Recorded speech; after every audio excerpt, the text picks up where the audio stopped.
잠언 26장 13절부터 28절까지 말씀, 저 앉아 여러분 앉아 교독하겠습니다. 13절부터요. 게으른 자는 길에 사자가 있다, 거리에 사자가 있다 하느니라. 자기 돌적이를 따라서 도는 것 같이 게으른 자는 침상에서 도느니라. 게으른 자는 그 손을 그릇에 넣고도 입으로 올리기를 괴로워하느니라.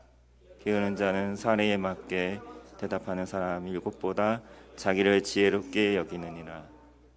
길로 지나가다가 자기와 상관없는 다툼을 간섭하는 자는 개의 길을 잡는 자와 같으니라.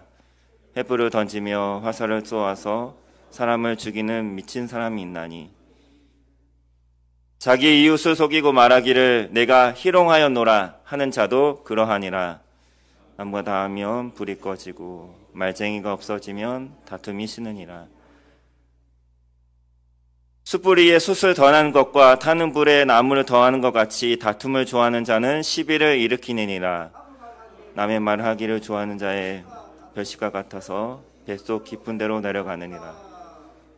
온유한 입술의 악한 마음은 낮은 은을 입힌 톡이니라. 수는 입술로는 꾸미고 속으로는 속임을 품나니, 그 말이 좋을지라도 믿지 말 것은 그 마음에 7가지 가증한 것이 있음이니라. 속임으로 그 마음을 감출지라도 그의 악이 회중 앞에 드러나리라. 함정을 파는 자는 그것에 빠질 것이요 돌을 굴리는 자는 도리어 그것에 치이리라.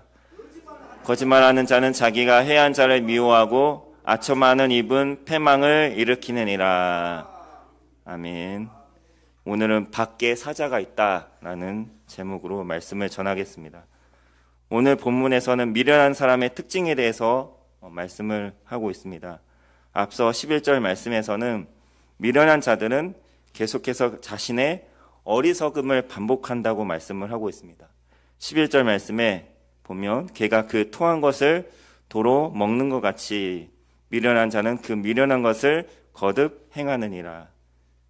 개가 토한 것을 다시 먹고 먹은 것을 토하기를 반복하는 것처럼 미련한 잘못을 계속 반복한다는 것입니다. 왜 우리는 이처럼 미련한 행동을 반복하는 것일까요? 첫째로 스스로를 지혜롭게 여기기 때문에 그렇습니다.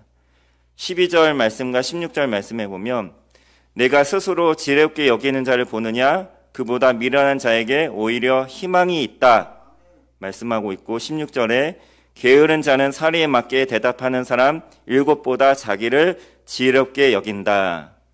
자신이 미련하고 게으르면서도 스스로를 지혜롭게 여기기 때문에 이 미련한 잘못들을 고치지 못하고 계속 반복해서 행하는 것입니다.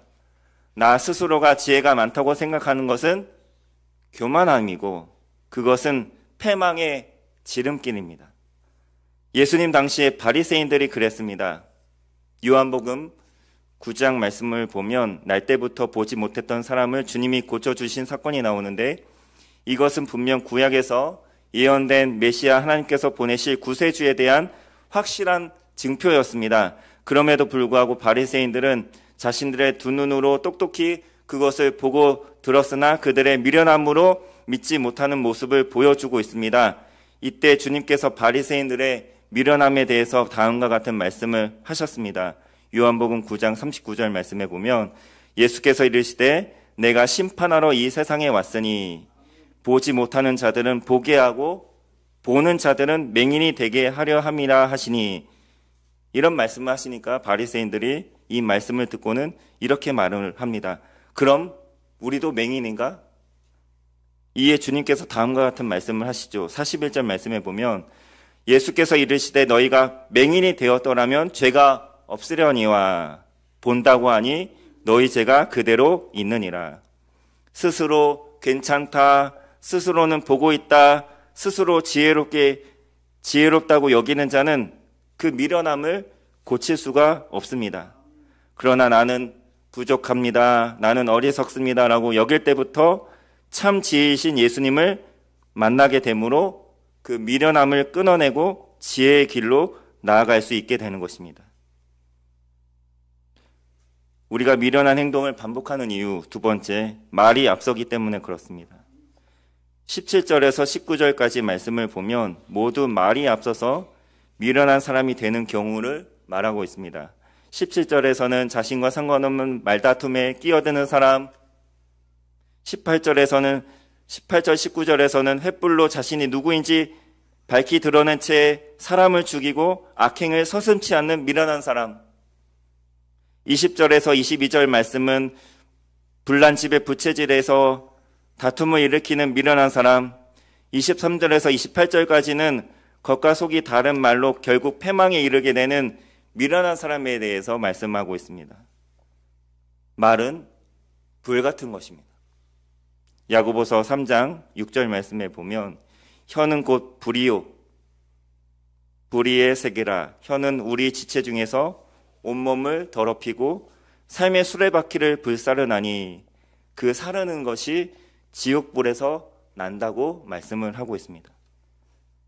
마치 아주 작은 키가 엄청나게 큰 배를 이리저리 움직이는 것처럼 혹은 작은 불씨가 온 산을 불태우듯이 말은 불처럼 우리 몸과 영혼의 삶의 수레바퀴를 모조리 불살라 버린다는 것이죠. 그럼에도 생각 없이 다툼을 일으키는 말들을 앞세우는 이 미련한 사람들의 모습을 보십시오. 부디 저와 여러분은 미련한 자들이 아니라 위로부터 내려오는 지혜로서 지혜로운 언어 생활을 해나가는 그런 그리스도인들이 되시길 간절히 소원합니다. 야고보서 3장 17절에서 18절 말씀해 보면 오직 위로부터 난 지혜는 첫째 성결하고 다음에 화평하고 관용하고 양순하며 긍휼과 선한 열매가 가득하고 편견과 거짓이 없나니 화평하게 하는 자들은 화평으로 심어 의의 열매를 거두느니라. 성결과 화평과 관용과 양성과 긍휼의 선한 열매, 그 중에서도 특별히 화평케 하는 입술의 열매, 이 아름답고 지혜로운 말들을 통해서 우리 속에 미련함들을 끊어내시고 하나님께 귀하게 쓰임받는 저와 여러분들이 되시길 간절히 소원합니다. 우리가 미련한 행동을 반복하는 이유 마지막, 게으르기 때문에 그렇습니다. 게으르기 때문에 스스로 지혜롭다고 여기는 것이 미련한 자들의 생각이고 이로 인해 쓸데없는 말들을 앞세우고 늘어놓다가 다툼을 일으키는 것이 그들의 언어 생활이라면 미련한 자들의 삶의 모습은 게으른 모습이라는 것입니다. 13절에서 16절까지 말씀에 게으른 자는 길에 사자가 있다, 거리에 사자가 있다 하느니라. 문짝이 돌적이를 따라서 도는 것 같이 게으른 자는 침상에서 도느니라. 게으른 자는 그 손에 그릇을 놓고도 입으로 올리기를 괴로워한다. 게으른 자는 사리에 맞게 대답하는 사람 7보다 자기를 지혜롭게 여긴다. 길에 사자가 있다. 거리에 사자가 있다. 게으른 자들이 그런 얘기를 한다는 것입니다. 미련한 자들은 자신이 지혜롭다고 똑똑하다고 생각한다고 말을 했습니다. 그들은 앞으로 일어날 일들에 대해서도 나름대로 고민하고 많이 생각을 합니다. 그래서 그들이 얻은 결론은 무엇입니까? 길에 사자가 있다는 것입니다. 거리에 사자가 있다는 것입니다. 그래서 그들은 마치 문짝이 돌적이를 따라서 도는 것처럼 침상에서 뒹굴면서 지내면서 일을 좀처럼 하지 않으려고 합니다. 왜요? 열심히 일해봤자 사자에게 잡아 먹힐 텐데 말이죠. 열심히 일해봤자 사자에게 잡아 먹힐 게 뻔하기 때문에 그렇습니다. 이것을 답답하게 여기는 부모님이나 지인들이 일자리를 어렵게 구해다 줘도 마치 손을 그릇에 놓고도 입으로 올리기를 괴로워합니다. 줘도 먹지 못하는 것이죠. 왜요? 사자가 있기 때문에. 가족과 지인들이 아무리 사리에 맞게 충고하고 권면을 해도 말로써 그를 이길 수가 없습니다. 누가 뭐라고 해도 그는 생각하기를 길과 거리에 버젓이 사자가 있다고 확신하기 때문에 그렇습니다. 게으른 사람이 말하는 길에 사자가 있다, 거리에 사자가 있다, 이 말이 대체 무슨 말입니까? 이 말의 뜻이 무엇일까요? 그들이 말하는 사자는 가능성은 매우 희박하지만 실제로 존재하거나 존재할 수 있는 구조적인 한계와 치명적인 위협을 뜻합니다. 부익부, 비니빈 같은 구조적인 사회의 모습, 결국에는 악한 자가 더 잘되고 형통하고 더 잘 살더라, 그러한 비관론 혹은 지구가 어떤 이유로 인해 곧 멸망하게 될 것이라는 유언비어, 음모론 같은 그런 것들입니다. 나는 우리가 어찌할 수 없는 사회 구조적인 모순에 갇혀져 있다. 그러니 내가 아무리 열심히 일을 한다 해도, 아무리 노력을 한다 해도 길에 사자가 있는데 그 노력과 수고가 무슨 의미가 있고 무슨 소용이 있겠는가. 그렇게 말하면서 자신의 게으름을 정당하게 그렇게 나타낸다는 것이죠. 부딪혀보고 도전해보지 않는다는 것입니다. 이처럼 미련한 자들의 눈에는 여전히 우리 삶에 들이닥친 극단적인 사자들이 보이는 것입니다. 조던 피터슨이라는 사람이 있는데 그가 쓴 책 중에 12가지 인생의 법칙이라는 책이 있습니다. 그 책 가운데 6번째 법칙, 12가지 법칙에 대한 책이니까 12가지 법칙이 나오겠죠. 그 6번째 법칙을 보면 그는 다음과 같이 말하고 있습니다. 세상을 탓하기 전에 너의 방부터 정리하라. 이것이 6번째 법칙이라고 합니다. 세상을 고치려고 하기 전에, 세상의 모순을 탓하거나 비난하기 전에 너의 방부터 정리하라. 미련한 사람은 모든 일들에 게으르지 않습니다. 정확하게 말하면 게으른 사람은 자신의 일에 게으른 것입니다. 자신의 일에 게으르면서 남의 일에는 너무나도 부지런하게 참견을 합니다. 그게 게으른 자의 특징입니다. 자신의 방을 정리하지 않고서 온 세상을 바꾸려고 합니다.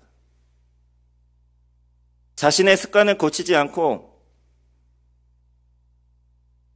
남의 단점을 지적하고 남을 고치려고 하고 나라와 세계까지 개혁하고자 합니다.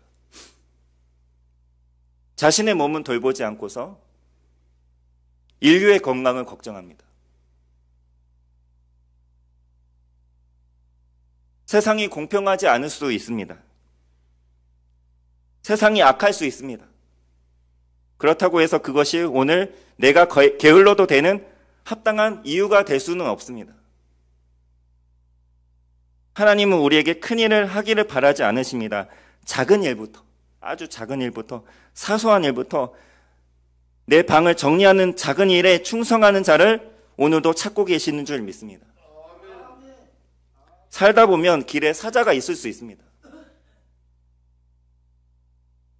그러나 주님을 믿는 믿음으로 도전의 발걸음을 한 발짝 담대히 세상을 향해 내딛어 보시길 바랍니다.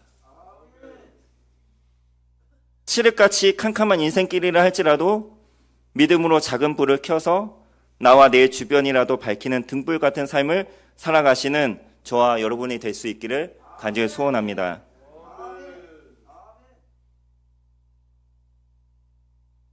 말씀을 맺겠습니다. 나는 게으를 이유를 지금 찾고 있진 않은가? 먼저 내 방을 정리하고 있는가? 내가 가야 할 길에 사자가 있다면 그 사자를 어떻게 처리할 것인가? 그 미련한 자의 교만한 생각을 버리시기 바랍니다. 미련한 자의 다툼의 말들을 버리시기 바랍니다. 미련한 자가 찾는 게으름의 이유를 버리시기 바랍니다. 내 방부터 정리하는 부지런하며 성실한 하루의 삶을 살아가는 저와 여러분 모두가 될 수 있기를 간절히 소원합니다.